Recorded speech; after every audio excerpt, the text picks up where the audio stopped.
Uy, magandang umaga sa inyo. Ito mga kuyo. Grabe, sobrang laki yung daanan ng ano. Daanan ng tubig ng ano yung sapa pa. Galing doon sa bukid sa Runda. Nakita nyo. Laki ng daanan ng tubig pero ang tubig kunti lang. Grabe naman. Sobrang laki. Sus. Kuan yata to ning piniprepare na pag merong bagyo. Kuan to sa bagyo. Daanan ng malaking tubig, no? Yan. Nakita nyo sa pinagkuanan namin machine.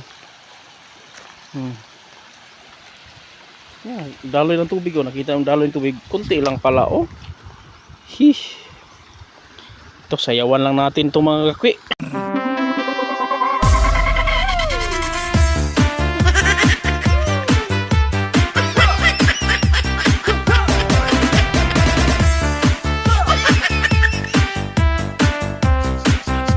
Pala nga pinuntahan ko dito mga kakwi na pinagawa namin ngayon, yung puller mga kakwi.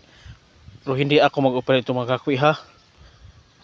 Baka akala nyo ako mag-operate, baka maulit naman yung maputol naman to ulit. No, hindi ako mag-operate mga kakwi. Pinagawa lang ko dito mga kakwi na sabihin, bibantayan ba, diba? Tama ko naman si Mutmot, yung kuan ko, yung pangalawang asawa ko. Wala pang ligo yan si Mutmot kasi walang tubig dito. Yan, ito ang kuan na pinanggamitan ng puller mga kakwi, no. Yan. Yan, pinadaan dito yung kuan, yung pulley ba, no.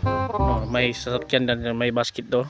Diyan namin isakay yung semento, bato, at saka tubig papunta doon sa taas. Yung taas, may tower dyan sa taas, malayo yan sige lang, hindi natin makita kasi sobrang liwanag doon sa taas, sobrang init pa din. At saka yung nilagyan pala niya, yung pinagkabitan, yung malaking akasya na pinagawa na ng mga engkanto. Nakita nyo? Pag mamayang kuan, mga 1 PM dito, sobrang kuan dito, walang init. Kita nyo sa ilalim, meron pang duyan, diba? Dito naman ako, palaki ng mata at saka palaki ng tiyan, nakahiga sa duyan.